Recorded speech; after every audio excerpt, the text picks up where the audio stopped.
बहुत स्वागत है आपका आपके अपने पसंदीदा शो प्राइम एट 4 में। आपके साथ मैं हूं दिनेश गौतम। नमस्कार, कैसे हैं आप सब? आइए आपको पहले दिखाता हूं आज क्या क्या है खास। प्राइम एट 4 में दिल्ली में एनसीआर में कैब ड्राइवरों की लगातार खबरें आती रहती हैं। आज आपको ऐसी ही एक खबर दिखाऊंगा जो खौफनाक है। आखिर इस तरह के ड्राइवरों का क्या किया जाए, कैसे लगेगी लगाम, इस पर भी सोचने की आवश्यकता है। लद्दाख में कल हुई हिंसा के पीछे का सच क्या है, अगली खबर यह भी रहेगी। क्या ये सोची समझी साजिश है? उमर अब्दुल्ला ने क्यों बीजेपी को जिम्मेदार बताया है? पूरी खबर आपके सामने होगी। अब तक स्ट्रीट डॉग का ही खौफ था, लेकिन अब बंदर भी सड़क पर आतंक मचा रहे हैं। यह खबर सावधान करने वाली है। और इसके अलावा पाकिस्तान को प्यासा मारने वाला मोदी सरकार का नया प्लान। कैसे सिंधु नदी का पानी पाकिस्तान जाने से रोका जाएगा। के 60 आरोपियों को अरेस्ट किया गया। करीब 7 प्रदर्शनकारी नेपाल और डोडा के रहने वाले हैं। सीसीटीवी फुटेज के आधार पर पहचान की जा रही है। भीड़ को उकसाने वालों पर भी कार्रवाई होगी। आईटीबीपी ने हिंसा वाले इलाके में फ्लैग मार्च निकाला है। भड़काऊ बयानों से भीड़ को उकसाने का आरोप है। कांग्रेस काउंसिलर की भी हो सकती है गिरफ्तारी। स्टेंजन सेपाग के खिलाफ दर्ज की गई है एफआईआर।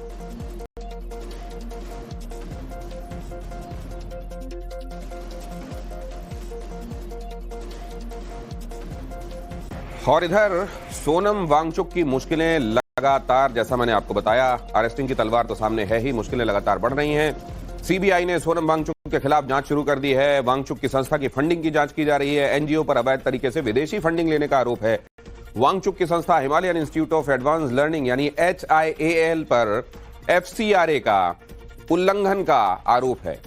इस मामले में अभी एफआईआर दर्ज नहीं हुई है, केवल जांच चल रही है। अगस्त में HIAL का जमीन आवंटन रद्द किया गया था। लद्दाख प्रशासन ने दावा किया था कि जमीन का उपयोग आवंटन उद्देश्य के लिए नहीं हुआ है।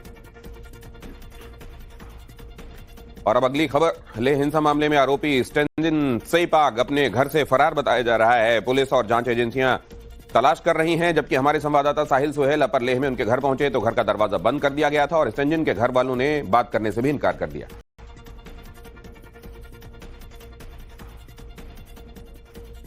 स्टेंजन सेपाग की तलाश की जा रही है। स्टेंजन सेपाग के घर जब हमारे संवाददाता पहुंचे तो वहां पर न सिर्फ स्टेंजन नहीं थे, बल्कि उनके घर वालों ने किसी तरह भी कुछ बात करने से इनकार कर दिया।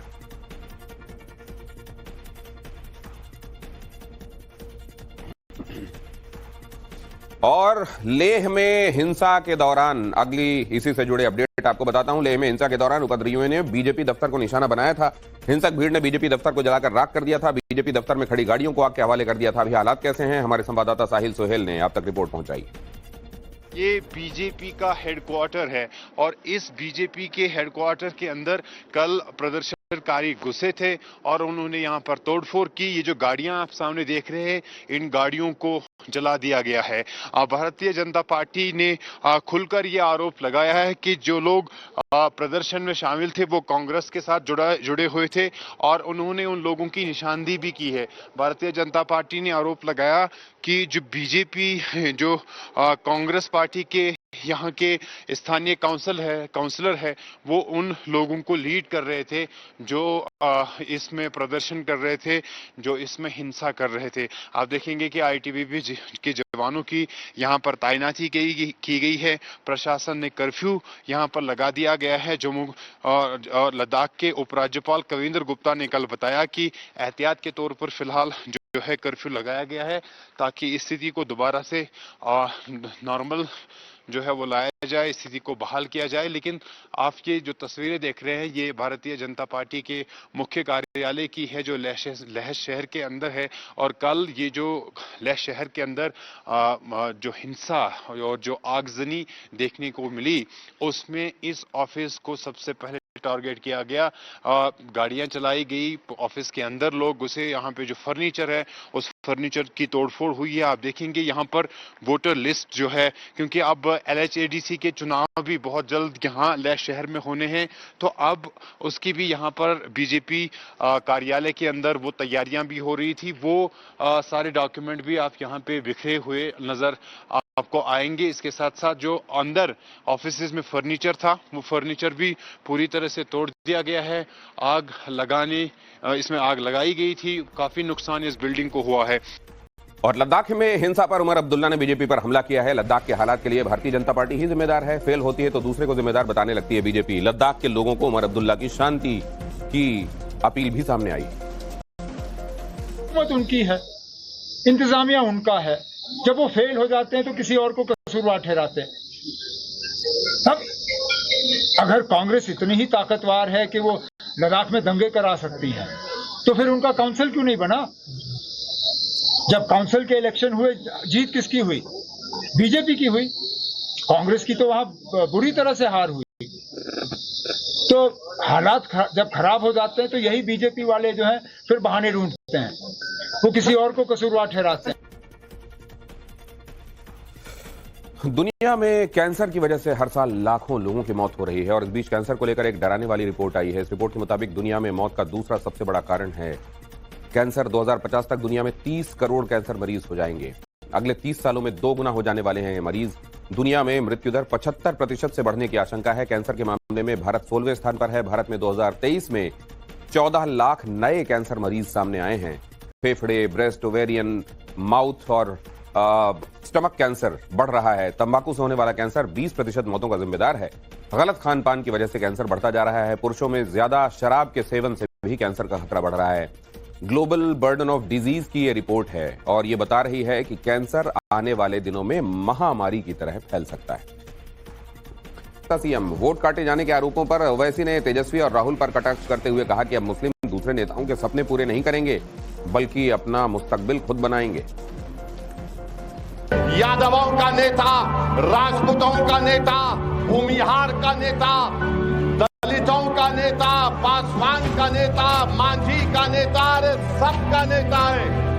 और जब ओवैसी आकर कहता है बताओ तुम्हारा नेता क्या है, तो सब ये राम और शाम की जोड़ी है और बोलते हैं अरे ये तोड़ने आया। माने तुम नेता रहोगे तो तुम बहुत पुण्य का काम कर रहे हो और मैं तुम्हारे ही प्रदेश में गरीब को नेता बनाना चाह रहा हूं। एक नहीं 100 बनाना चाहता हूं। तो हम पर इल्जाम लगा दिया जाता है। अरे याद रखो भारत में लोकतंत्र है। लोकतंत्र में जब तेजस्वी मुख्यमंत्री बनने का ख्वाब देख सकता है तो क्या एक किशनगंज कोचा दामन से नौजवान खड़े होकर नहीं कह सकता कि मैं नेता बनूंगा? अरे क्या हम पैदा इसलिए हुए कि तुम्हारे ख्वाबों को पूरा करेंगे? बीजेपी ने आगामी बिहार चुनावों के लिए तैयारियां तेज कर दी हैं। प्रदेश की जिम्मेदारियां भी तय हो गई हैं। बीजेपी ने बिहार चुनावों के लिए केंद्रीय मंत्री धर्मेंद्र प्रधान को प्रदेश का चुनाव प्रभारी नियुक्त किया है। इसके अलावा केंद्रीय जल शक्ति मंत्री सीआर पाटिल को प्रदेश चुनाव सह प्रभारी बनाया गया है, जबकि उत्तर प्रदेश के डिप्टी सीएम केशव प्रसाद मौर्य को भी प्रदेश का चुनाव सह प्रभारी बनाया गया है। ये नियुक्तियां तत्काल प्रभाव से लागू कर दी गई। और आगे आपको बताऊंगा पाकिस्तान को प्यासा मारने का मोदी सरकार का नया प्लान क्या है, लेकिन उससे पहले देखिए ग्रेटर नोएडा में शुरू हुआ Uttar Pradesh international trade show. PM Modi ने आज से ग्रेटर नोएडा में सूत्रों के जरिए जो खबर मिल रही है उसके मुताबिक उत्तर भारत तक पानी पहुंचे इसके लिए 113 किलोमीटर लंबी नहर बनाई जाएगी और इसके लिए पहले ब्यास सिंधु नदी को जोड़ने के लिए टनल बनेगी और इस परियोजना में 14 किलोमीटर लंबी सुरंग बनाना एक बड़ी चुनौती होगी। अगले 1 साल में एल&टी कंपनी इसके लिए डीपीआर यानी डिटेल्ड प्रोजेक्ट रिपोर्ट बनाएगी। जहां पर चट्टानें कमजोर होंगी वहां पर टनल में पाइप का इस्तेमाल किया जाएगा और इस दौरान सुरंग निर्माण में टीबीएम टेक्निक का इस्तेमाल किया जाएगा। सुरंग से रावी, ब्यास और सतलज सिंधु बेसिन से जुड़ेगी और 3 से 4 साल में इस परियोजना के पूरे हो जाने की उम्मीद भी की जा रही है। इस परियोजना पर संभावित लागत करीब 5,000 करोड़ आएगी ऐसा कहा जा रहा है और ब्यास सिंधु नदी जुड़ने से कई राज्यों को की प्यास मिटेगी, उनको पानी मिलेगा, यानी पाकिस्तान जाने वाला पानी राजस्थान, जम्मू कश्मीर, दिल्ली, हरियाणा, पंजाब तक पहुंचेगा। और भारत ने अग्नि प्राइम मिसाइल का ट्रेन पर बने मोबाइल लॉन्चर से सफल परीक्षण किया। इस टेस्ट की जानकारी खुद रक्षा मंत्री राजनाथ सिंह ने दी और इस सफलता के लिए डीआरडीओ की टीम को बधाई दी है। परीक्षण आज ओडिशा के बालासोर से किया गया, जिसका वीडियो भी रक्षा मंत्री ने सोशल मीडिया पर की। यह डील 62,370 करोड़ रुपए की है, जिसके तहत 97 फाइटर्स खरीदे जाएंगे। जानकारी के मुताबिक 2027-28 से फाइटर्स की सप्लाई शुरू हो जाएगी और अगले 6 साल में सभी 97 फाइटर्स एयरफोर्स को मिल जाएंगे। खास बात यह है कि फाइटर्स अगले साल जो रिटायर हो रहे हैं MiG-21 उनकी जगह लेने वाले हैं। ग्रेटर नोएडा में आज पीएम मोदी ने यूपी इंटरनेशनल ट्रेड शो का उद्घाटन किया। इस मौके पर प्रधानमंत्री मोदी मेक इन इंडिया के उस स्टॉल पर भी गए जहां पर MR-20 ड्रोन रखा हुआ था। ये वही घातक MR-20 है, जिससे ऑपरेशन सिंदूर में पाकिस्तान को जमकर पानी पिलाया गया था। इस ड्रोन से देश की सेना ने पाकिस्तान में आतंकी ठिकानों को निशाना बनाया था और इसके बाद पाकिस्तानी सेना के खिलाफ जवाबी कार्रवाई में हमले भी किए गए थे। इस स्टॉल से हमारे सहयोगी रविकांत ने स्पेशल रिपोर्ट आप तक पहुंचाई है। मौजूदा दौर में जितने भी युद्ध लड़े जा रहे हैं उनमें ड्रोन्स की जो भूमिका है वो बेहद महत्वपूर्ण है। चाहे रूस यूक्रेन का वॉर हो या इजराइल गाजा में जो भी युद्ध लड़े जा रहे हैं, आपने देखा ड्रोन्स जो है वो किस तरीके से निर्णायक भूमिका निभा रहे हैं। भारत ने जो ऑपरेशन सिंदूर किया था उसमें भी ड्रोन्स ने बेहद महत्वपूर्ण भूमिका निभाई और ये MR-20 ड्रोन है जो ऑपरेशन सिंदूर में इस्तेमाल हुआ था।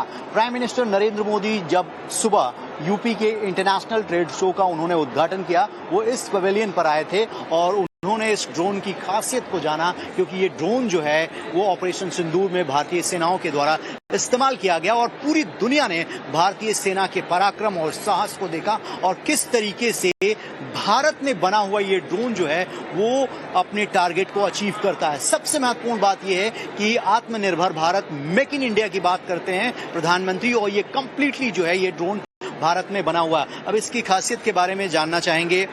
अगर इस ड्रोन के हम टेक्निकलिटी में जाएं, खासियत की बात करें, कितने का पेलोड है और कितने टाइम तक ये फ्लाई कर सकता है? सर, इसका पेलोड 40 kg तक ये वेट उठा सकता है और ये 40 मिनट्स तक फ्लाई कर सकता है और इसकी जो हमारी रेंज है 20 किलोमीटर्स तक ये जा सकता है और 4500 इसका AMSL है। यस, और जैसा आप देख सकते हैं ये टोटली हमारा मेड इन इंडिया ड्रोन्स है। पंजाबी सिंगर और एक्टर दिलजीत दोसांझ ने सरदार जी 3 फिल्म पर विवाद के बाद पहली बार चुप्पी तोड़ी है और इसके साथ ही उन्होंने भारत पाकिस्तान के बीच हुए मैच पर सवाल उठाए हैं। दिलजीत इन दिनों मलेशिया में अपनी टूर पर हैं और एक दिन पहले शो में दोसांझ ने उन लोगों को जवाब दिया है जिन्होंने पाकिस्तानी एक्ट्रेस हानिया आमिर के साथ काम किया।